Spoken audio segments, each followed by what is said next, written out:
friends. Welcome to another sunny day Devo. It's time to take a few minutes and savor the silver lining.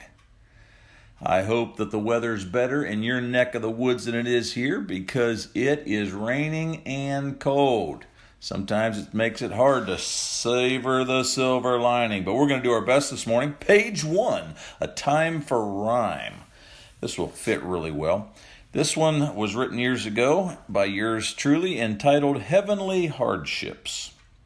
Without pressure from the wind, a kite never flies. Without straining for the goal, runners get no prize. Without sand to irritate, a pearl could not grow. Without effort from the hand, seamstress could not sew. Without hindrance from the rocks, a brook could not sing. And without April showers, no flowers in the spring. Heavenly Hardships. Today's passage comes from James chapter 1, verses 2 through 4. I'm reading from the New King James Version.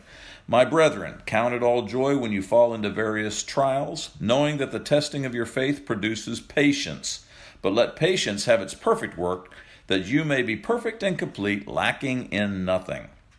Somebody said if it doesn't kill you, it makes you stronger. From this passage, we can learn the path to becoming a mature leader and being stronger. First, we must accept hardships as an opportunity to count it all joy. Second, we must recognize the value of various trials because they expand the potential of our growth. And thirdly, we must embrace the value of patience. By allowing patience to have its perfect work, we can arrive at a complete maturity. Heavenly Hardships. Well, today's a good day to have that one on the agenda. And page 2, a wonderful thing happened on our way to heaven. The reason I chose this particular reading from the book that I'm putting together, as I said last time, we're trying to tie into some of the events that's happened in our past. This one comes from October 2007, and it ties in with this idea of heavenly hardships because, well, it's all about going to the dentist. Entitled A Day at the Dentist, August 2007. As I post this, Bryson is at the dentist. He has multiple small surface cavities that need filling before they get out of hand. You might whisper a prayer for him. He gets to have laughing gas, and he thinks it's going to be a joyride. Take it from somebody who has had 3 root canals, dozens of fillings, and other dental procedures. The words dentist and joyride, well, they just simply cannot fit properly into a sentence. When I think of going to the dentist, my first thought is pain. The second thing I think about is that awful annoying sound made by the drill. You know, it's that minute when you think he's going to break through the top of your tooth and tangle itself in the most sensitive part of your most sensitive nerve, and as a result launch you through the roof with screams for mercy. That one. That's what I'm talking about. Well, maybe I'm being a little dramatic, but if you've ever been there, you know exactly what I'm talking about. The strange thing is, we have one of the most gentle, pain-free dentists I've ever known. I mean, last week he had to numb my jaw for work on a crown. First, he put some topical numbing goop, that's an official medical term, on the inside of my cheek. Then I saw the needle. I gripped the chair, closed my eyes, and I expected the worst. Now, as a preacher who occasionally embellishes, never lies, but embellishes, I'm telling you, I didn't even feel the needle. In fact, if he hadn't had his hand halfway down my throat, I wouldn't even have known that he was working on my tooth. He's good. Here's the life lesson. As a child, I had several less than gentle dentists. I believe to this day that they went filling happy in my mouth. It seems like they didn't recognize tears on the cheeks, horror in the eyes, and clenched fists tearing at the chair. But that was my childhood. Dentistry is much different today. Earlier this year, I had a root canal done. A root canal! And the worst part of the whole procedure was the inconvenience of holding my mouth open and trying to swallow as they worked. So what's the life lesson from all of this? Well, actually, there's 3 of them.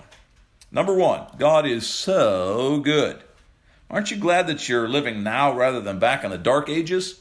For me, that would be the late 1960s. Number 2, we need to remember that things change. And change is not always bad. In fact, change is the very purpose of the Christian walk. Us highly trained theologians call it repentance. And I'm glad there was some repentance that went on in the dentistry movement since the years of mine being in the chair back in the 60s. Number 3, It is hard to let go of past experiences. Do they affect the way you look at the present? If you're having trouble letting go of some of your past painful experiences, please understand that that's just simply human nature. If your past painful experiences are crippling you in the present, well, sometimes that's human nature as well. But to end there is little more than humanistic psychology 101. God calls you to live higher than that. Yes, you've been hurt. Yes, you've done some pretty stupid things in the past. Yes, the combination of these events makes life hard. But no, you don't have to let them destroy you. Give it to God. His Son did not spend 6+ hours on a cross so that you would live your life in misery. God thinks you're special in spite of the abuse that you have suffered. Do you? God will forgive you for your past stupidities. Will you? The one thing God offers that humanistic psychology cannot match is true solutions. Let the one who actually created you heal you. Give it to God. Page 3, the wrap up. I need you to remember the quality of your day is directly connected to the depth of your relationship with the Lord. Without April showers, there's no flowers in the spring. Celebrate the hardships because they are fertilizing your future. That's hard to say. Celebrate the hardships because they are fertilizing your future. It's a good line, but it's hard to say. Do you enjoy the Sunny Day Devos? Would you like to support this effort? If you're interested in supporting our family ministry, please be sure to send your email address along with your next contribution.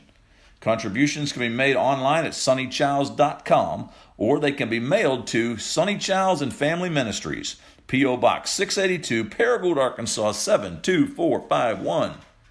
Until next time, remember, the most important question in life is this: what on earth are you doing for heaven's sake?